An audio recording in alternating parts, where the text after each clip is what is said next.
bonjour à tous. C'est jamais facile de commencer, donc on va essayer de ne pas démériter et de faire honneur aux auteurs qui suivront. Moi, j'ai le privilège et la chance aujourd'hui de présenter Philippe Rémy-Wilquin, que vous connaissez tous très bien, à travers son roman qui s'appelle Les Sables Noirs. Alors, Philippe Rémy-Wilquin, on va faire une brève présentation. C'est un auteur polygraphe, nous dit la toile. Je fais comme on fait aujourd'hui, j'ai interneté mon ami Philippe. Et on apprend que c'est un auteur polygraphe, qu'il est licencié en philologie romane à l'ULB, je ne vais pas dire quand, dans les années, il était une fois. Auteur de romans, d'études, d'essais, de récits, de scénarios. L'homme que vous voyez là a tout écrit sauf la poésie. Je pense on l'a récemment attribué, effectivement. C'est un genre qu'il respecte, sans l'affectionner plus que ça. Et je vais commencer devant vous, vous êtes tous mes témoins, par lui proposer un défi. De te raconter au moins une fois à travers un poème que tu pourrais publier sur ma page, et je serais ravie de te voir complice, puisque moi je suis poète avant tout, avant d'être femme, avant d'être mère, avant d'être tout, je suis poète. C'est normal de lui lancer le défi de la poésie pour un homme qui n'aime pas ça. Donc, c'est envisageable. On essaie. Okay. Voilà, vous êtes témoins, tous. Bon. Alors, j'ai cette chance, moi, de connaître Philippe depuis une vingtaine d'années, plus ou moins, grosso modo.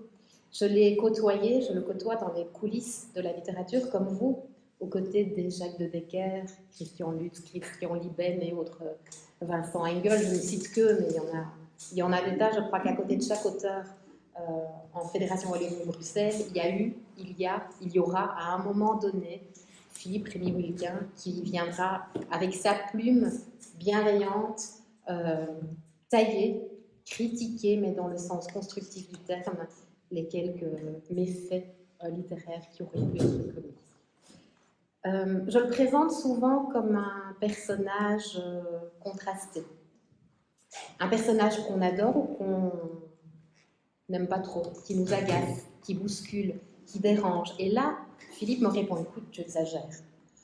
Tu exagères un petit peu le trait, ça passe ou ça casse.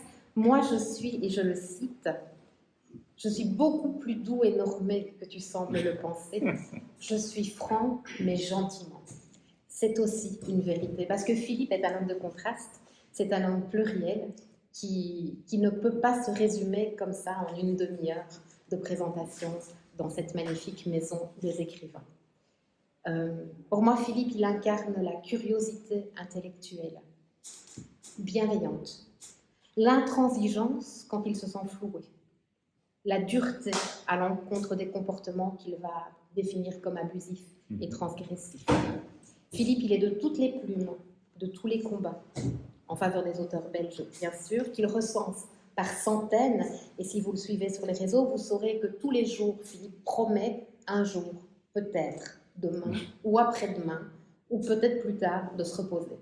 Il le promet, mais le fera-t-il? Oui. C'est vrai? Oui, mais il n'a pas eu cet enthousiasme avec le défi de la poésie. Quand est-ce que Philippe dit la vérité? Éric, je vous prends un témoin. On verra si le repos du brave arrivera un jour. Ça m'amène à la première question. Philippe, on te connaît côté lettres. Moi, j'aimerais que tu nous dises aujourd'hui, parce qu'on est là aussi pour bousculer les codes un petit peu, on aimerait savoir qui tu es en dehors de l'écriture, qui tu es quand tu n'écris pas. J'appelle au micro mon épouse et mon fils. L'écriture, quand même, pour moi, c'est la principale chose depuis que je suis enfant. J'avais 6 ans quand je refusais de sortir en cours de récréation pour écrire à l'époque des bandes dessinées. Donc, j'ai passé l'essentiel de mon temps entre 6 ans et 12 ans, non pas à jouer, ce que je trouvais sans intérêt, mais à raconter des histoires avec des petits soldats ou en dessin, par exemple. Donc, l'imaginaire est omniprésent. Ça veut dire que quand je n'écris pas, je lis énormément, de manière décloisonnée. littérature, bande dessinée, moins de bande dessinée aujourd'hui certainement. Grand fan de cinéma, sur la plateforme d'Éric Allard, on a développé un feuilleton sur l'histoire du cinéma avec Adolphe Mizenols, le grand spécialiste de Chaplin ici présent. Quel plaisir. Donc c'est aussi quelque chose qui tourne autour de la narration, donc de l'imaginaire. Quand tu disais tout à l'heure que je ne touchais pas à la poésie, c'est la raison très simple. J'ai fait un peu de poésie quand même quand j'étais adolescent. J'ai écrit des poèmes pour mon épouse, par exemple. Mais je suis obsédé par la narration. Et on peut narrer en poésie. Et ça, c'est plus compliqué. Les exemples les plus célèbres sont des gens qui se sont cassés la figure au niveau de l'histoire des lettres. Quand on pense à Voltaire et Ronsard avec leurs épopées, etc. Donc ça existe, mais c'est quand même très difficile. Ça peut, tout est possible, tout peut réussir avec un talent, mais c'est quand même plus rare. Moi, je suis obsédé par la narration. Ça vaut aussi pour mon travail de médiation. J'aurais plus de mal à parler de quelqu'un qui écrit des nouvelles, de quelqu'un qui écrit de la poésie. Parce que je crois que mon talent dans le domaine de la médiation, ça consiste à trouver comment est-ce qu'on pourrait dire ça, l'orchestration, donc la capacité qu'a quelqu'un de pouvoir construire, de créer avec des leitmotifs, des choses comme ça qui se répondent, etc. Un peu comme on aurait un opéra. Je serais plus attiré par l'opéra que par la musique de chambre. Donc on a bien compris que tu as de grandes difficultés à te définir en dehors de l'écriture, de l'imaginaire, de la création. Éclectique. Moi, j'ai quand même un mot qui me vient. J'imagine qu'on pourrait dire aussi peut-être gourmand, Gisèle, épicurien. Mais il y a un mot qui me vient, et c'est le mot féministe. Ah. Je crois qu'il te définit. Tu me fais très peur parce que j'essaie de m'injourner, mon épouse m'a injourné. Si tu continues à te faire passer pour un écrivain féministe, je vais un jour intervenir en public. Donc, c'est le moment. On ne fera pas ce soir. D'accord. Voilà. Mais ceci étant, quand on parlait sérieusement, je ne sais pas pourquoi, mais depuis que je suis enfant, j'ai toujours été attiré par le fait que des femmes se réalisent ou puissent se réaliser. Dans mes premiers modèles, j'avais une institutrice qui était directrice de l'école, une vraie chef, et pour elle, j'ai accompli ma première révolte, si on peut dire d'adolescent ou de préadolescent, puisque mes parents ayant déménagé et installé leurs enfants dans d'autres écoles, j'ai refusé. Je me suis opposé pour terminer ma scolarité chez cette dame. Donc, qui d'ailleurs me suit encore à tourner, c'est assez amusant. Eh bien, donc, nous n'allons pas te reprocher d'avoir cet intérêt. Ça a peut-être rapport avec l'abus de pouvoir. Je ne supporte sous aucune forme d'abus de pouvoir. Et c'est vrai que les abus de pouvoir par rapport aux femmes et par rapport aux enfants sont peut-être les plus évidents auxquels on pense. Ça me fait une transition plutôt facile pour la présentation de ce roman, Les Sœurs Noires. Donc on ne va pas du tout spoiler le texte comme on dit aujourd'hui, on ne va pas dévoiler, on ne va rien vous raconter parce qu'il faut le lire évidemment. C'est pour ça que vous êtes là, pour rencontrer les auteurs et leurs œuvres. Donc je vous invite à lire ce livre, mais quand même, je sais que tu es particulièrement fière de ce texte et de ce roman. Est-ce que tu aurais envie de nous expliquer j'ai eu la sensation que c'était à ce jour un des textes parmi lesquels tu étais le plus satisfait, le plus fier. Est-ce que je me suis trompée ou est-ce que vraiment ce texte, tu le portes à bout de bras et pourquoi? Alors, tous les textes, si j'arrive à bien prononcer, auxquels je me consacre, depuis le plus petit texte de médiation ou un texte billet d'humeur dans une revue, je me donne, je crois que Éric Allard, pour lequel je travaille souvent, et là pour le confirmer, c'est que je me donne toujours à fond dans n'importe quel texte. Ce texte-là avait cette spécificité, c'est que je me créais un challenge. J'écris beaucoup dans l'historique, et je voulais un peu sortir de mon ornière. Donc, c'est peut-être dans un deuxième temps, quand j'ai vu les retours des gens, etc., et peut-être dans un deuxième temps, je me suis mieux rendu compte aussi de ce que j'avais projeté. Par exemple, dans les médiateurs qui ont parlé du bouquin, quelqu'un comme Jean-Pierre Legrand m'a fait réfléchir à quelque chose que je n'avais pas vu au départ, qu'au fond, c'est l'histoire d'une enquête. Une jeune femme disparaît, une jeune fille de 17-18 ans rhétoricienne disparaît dans un atelier de tournée et un écrivain va se lancer parce que la police a négligé, que la directrice de l'école, dont c'est la petite protégée, est convaincue qu'il y a autre chose dessous, etc. Et Jean-Pierre Legrand m'a dit, mais tu sais, ton enquêteur et la personne disparue sur laquelle il enquête, il y a comme un effet miroir, parce qu'ils ont en fait beaucoup de choses en commun.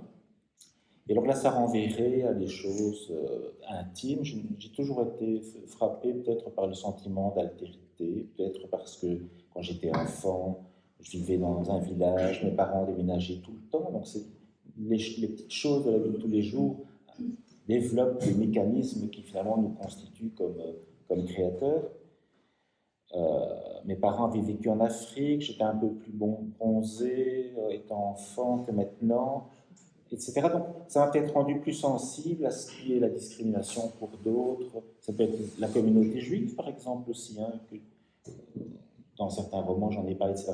Mais alors ce roman-là, aujourd'hui, il m'est très cher, parce que je me rends compte aussi que j'ai peut-être osé mettre des choses de ma jeunesse derrière la fiction. Donc j'ai investi mon personnage principal. Tu réponds déjà aux questions que je vais poser après, donc on va s'arrêter ici. Voilà, on constate dans Les Sœurs Noires un double fil narratif, hein, c'est ce que tu expliquais, donc avec l'histoire de cette jeune adolescente qui captive cet auteur qui prend une enquête parce qu'il estime en effet que la police peut-être a négligé certaines pistes. On va de rebondissement en rebondissement, des quiproquos en veux-tu, en voilà. Est-ce que tu as volontairement voulu déstabiliser? Comment s'est passé le... Mais le principe, c'est que quand j'écris un livre, j'ai toujours envie... Je reste fidèle, au fond, à des lectures d'enfance. Quand on était enfant, il y avait ces magazines, Tintin et Spirou, où on avait pour chaque série une planche et pas davantage, et il y avait chaque fois la petite case finale qui créait un suspense. Et plus tard, j'ai toujours eu envie, comment dire, que quand, au premier degré, on lit, on découvre une histoire, que l'intérêt soit quand même sans cesse relancé. Ce bouquin, il est quand même découpé en une cinquantaine de chapitres, courts, nerveux.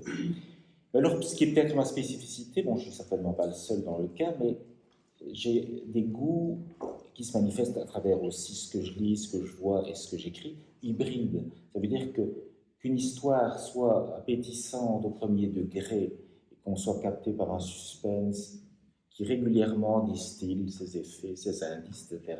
C'est une chose, mais j'aime bien qu'alors il y ait ce à quoi une lectrice comme toi sera peut-être plus sensible. C'est quand même des moments plus lyriques, d'émotion ou de réflexion, d'interrogation. Et le tout servi par une langue riche, un vocabulaire. J'ai lu ça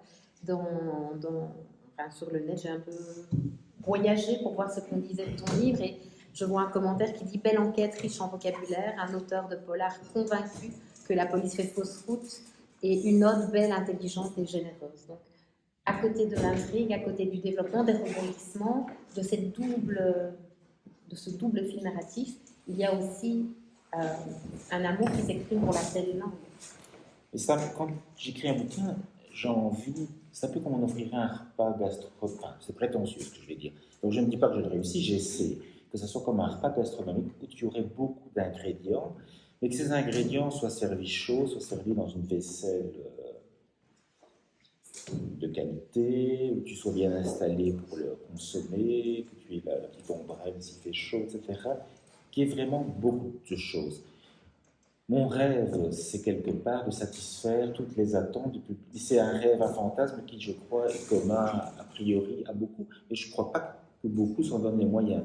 C'est-à-dire qu'on voudrait tous, sans doute, ou la plupart d'entre nous, plaire à tout le monde, que tout le monde nous aime, mais on fait des choix. Moi, j'essaie, c'est pas le fait que je serais prêt à tout pour, mais j'essaie de me satisfaire aussi de lecteur éclectique que je suis, donc qui est ce mélange d'une écriture, que l'écriture soit travaillée mais qu'elle ne soit pas pesante, qu'il y ait une information, par exemple, on apprend par exemple dans le cas de ce livre, il y a tout l'arrière-plan de la ville de Tournai, tu apprends beaucoup de choses, L'idéal, c'est que ça te donne envie de te balader à Tournai. Quelques amis m'ont dit qu'ils l'avaient fait.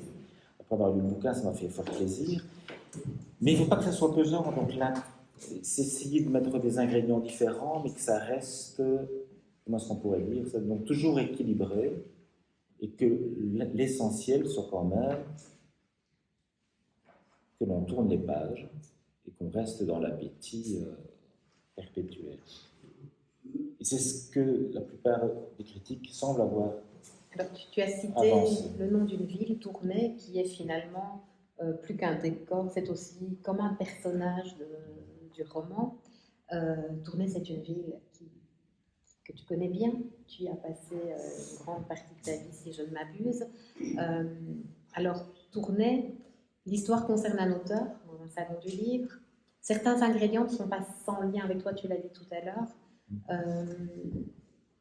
La ville de Tournai, le métier d'écrivain, le féminisme. J'aurais envie de dire, tu écris donc tu es. J'écris donc je suis. Ah oui, je pourrais dire ça. Voilà. Ce roman est aussi quelque chose qui te raconte à quel point tu t'es dévoilé, jusqu'à quel point Philippe vit à travers ses... Et pas seulement en tant qu'auteur. Il y a une partie des éléments que j'attribue à Raphaël qui sont des moments de ma jeunesse. Je me suis amusé à faire aussi un côté private joke sans que ça nuise, je crois, au récit, c'est de faire intervenir quelques personnages réels. Qui peuvent se reconnaître. Oui, depuis une journaliste de nos télé qui fait beaucoup de choses très positives pour la littérature belge, des amis d'enfance. Mais alors, c'est jamais gratuit. Par exemple, l'utilisation des amis d'enfance, c'était, comment est-ce qu'on peut dire, c'est un roman qui est quand même complexe au niveau de la narration et dont je me disais que 3 fois sur l'ensemble du texte, qui est une espèce de mise au point où on rappelle de manière relativement naturelle où on en est dans le récit, les différentes pistes, et la manière de le faire de manière dynamique et naturelle, c'était à chaque fin de partie, on a un petit groupe d'amis qui se réunit autour de l'enquêteur et ils évoquent l'enquête qui est en train de se faire. Et de cette manière-là, on a une espèce de plongée sur à la fois la synthèse de l'enquête et à la limite les lacunes possibles de l'enquête, mais de manière un peu théâtrale, avec des échanges pétaradants, si je peux dire ainsi. Ok. Quelles sont les qualités majeures qui font que ce livre doit être lu par chacun d'entre nous ici? Quelle est la force de cette histoire? Moi, j'ai lu que effectivement, Tournai était mis à l'honneur. Le bémol, quelqu'un a dit, tiens, ça parfois donne un peu l'impression d'un guide touristique, mais c'est vite. Oui, il y a une personne qui a dit ça, mais en même temps, il s'est récupéré en disant très vite, en même temps, tellement de préoccupations actuelles sont évoquées à travers ce livre, et il cite le statut des femmes, les émigrés musulmanes de la première et de la deuxième génération, les réfugiés, les sans-papiers. En fait, c'est un livre avec un fond qui est considérable. J'essaie toujours que derrière le premier degré du récit, il y ait l'étoffe de la narration qui soit quand même remplie. Ça veut dire que si on me dit par exemple que les personnages sont touchants, si on me dit, et on me l'a dit heureusement, ah Siam, quel magnifique personnage. Moi, on dit d'elle qu'elle est belle et généreuse. Oui, donc, mais si sa personnalité a ému, c'est le plus beau compliment pour un auteur. Je voudrais revenir à une chose, puisqu'il y a énormément d'auteurs ici présents. Quand un lecteur n'est pas content, c'est bien sûr son droit. Il se dit à un moment donné, tiens, il y a peut-être un peu trop d'informations sur la vie, etc. Il faut se rappeler une chose, c'est que quand on est en train d'écrire son bouquin, c'est le cas d'ici de beaucoup de gens, et dans tout cheminement artistique, quelque choix que l'on fasse, on sera toujours trop pour l'un et pas assez pour l'autre. Donc ça, c'est sûr et certain. Donc, il faut calibrer par rapport à son attente personnelle, pouvoir écouter des réflexions de personnes. L'idéal, c'est d'avoir une équipe autour de soi qui puisse donner un avis sur un premier jet, par exemple. Et il faut savoir écouter, mais pas trop écouter. Ça, tu passes par là aussi. Et puis l'unanimité... L'unanimité n'existe pas. Petite anecdote, c'est que quand j'étais jeune, j'ai voulu participer pour me construire comme auteur à des concours de nouvelles. Je gagnais, où j'avais des prix un peu partout. Mais un jour, j'ai lu un article qui disait, et c'était tout à fait vrai, c'était que, en fait, ceux qui gagnaient ce genre de prix, souvent, c'était le résultat de compromis, et que finalement, des textes très forts avaient beaucoup plu, avaient beaucoup dérangé et étaient écartés. Et donc je me suis dit, hop, donc finalement, je sais peut-être pas si, c'est peut-être pas une bonne idée, mais je ne suis pas si fier que ça. Donc, Non. Je pense que tu peux être fier de ce texte qui est un texte qui est profond, qui a beaucoup de qualité, et justement, quel serait vraiment l'atout majeur qui déclenchera l'envie de lire ce livre? je dirais le fait que derrière un récit, on puisse lancer un combat éthique contre les clichés, les amalgames, déconstruire les premières impressions. Parce qu'au fond, c'est ça la thématique du bouquin, et c'est quelque chose qui est l'apanage du roman policier bien souvent, mais qui devrait valoir dans la vie en général. Ne pas se fier à la première impression, aux clichés, et aller voir, être prêt à creuser, comme va le faire le personnage. On se rend compte en cours de récit que beaucoup de choses ou de personnes sont très éloignées de ce qu'elles paraissaient être au premier degré. Et j'aimerais que ce soit comme une machine infernale qui encourage ce mécanisme-là. Très bien, on a abordé l'histoire des Sœurs Noires avec évidemment la manière dont Philippe a de s'exprimer, qui est très marquée par une dimension intellectuelle assez forte. Ce qui m'intéresserait moi maintenant, c'est d'aller vers une autre dimension, qui est une dimension peut-être plus émotionnelle, plus abstraite, dans laquelle tu te sentiras peut-être pas en zone de confort, mais on va tenter quand même. Si tu devais donner une couleur à ce livre, une chanson, un parfum et une invitation. Une chanson, j'ai écrit une bande-son pour le livre, c'est Juliette Armanet. Parce que comme je faisais un bouquin qui était assez féministe, je me suis dit autant être à fond dans la culture des femmes à ce moment-là. Donc je n'ai écouté que des chanteuses. Je suis fort musique classique, et là je n'ai écouté que des chanteuses pendant des mois et des mois. Tu as dit un mot qui me donne envie de faire une petite parenthèse. Il y a là une chanteuse dans la salle à qui tu pourras peut-être parler du livre, et qui sait. Je pense qu'il y a des ponts et des traits d'union. À la Sabam, mon métier vrai à la Sabam, c'est créatrice d'opportunités. Je dis ça, je pose ça là. Mais là, tu me disais... Alors, je disais une couleur, un parfum, une chanson... Couleur, ça serait facile. Ma couleur préférée depuis toujours, c'est vert foncé. Vert foncé. Un parfum. Le jasmin, peut-être. Moi, ça m'a accompagnée, l'odeur du jasmin, à travers les Sœurs Noires, sans doute avec cette jeune fille. Peut-être. Elle évoquait ça. Et une invitation. Une invitation à quoi? À travers ce livre. Une invitation. Quelle est la promesse de ce livre? L'invitation du livre. Mais ça rejoint ce que je disais tout à l'heure, aller à l'encontre des préjugés. Peut-être oser revisiter son passé pour l'analyser avec recul, de manière apaisée, et ne pas se voir comme Superman. Et donc moi-même qui me vois comme, entre guillemets, féministe, dans ce que je dis sur Raphaël, je le mets parfois en filigrane de manière un peu inconfortable, parce qu'il a encore, hélas, des comportements comme on en a la plupart, comme j'en ai moi-même. Et donc je les mets dans le bouquin, comme je parle au tout début du bouquin, donc je crois que je ne déflore pas le suspense, mais quand il est appelé à enquêter sur cette jeune fille par la directrice d'école, qui est son ancienne petite amie, il se pose des questions sur le fait comment il ne se rappelle plus très bien, c'est d'ailleurs mon cas, dans quelles conditions ils se sont quittés, en ce sens que il se dit, tiens, au fond, cette fille parlait beaucoup, elle m'a écrit très rapidement des lettres énormes, est-ce que je l'ai lu jusqu'au bout? Parce que je préférais parler que peut-être que d'écouter à l'époque. Donc, je me mets en question quand même. Je ne sais pas si on a encore le temps d'une dernière question, oui. Une dernière question. Une dernière question, parce que je sais que deux bavards ensemble, parfois il faut nous ramener à l'ordre. Philippe, parle-nous de tes projets. Essayer de te reposer un peu et de faire cette poésie à évoquer. Quels sont tes projets? Alors là, Vous avez la soirée? Sans rire, j'ai 6 bouquins qui sont programmés, plus ou moins programmés.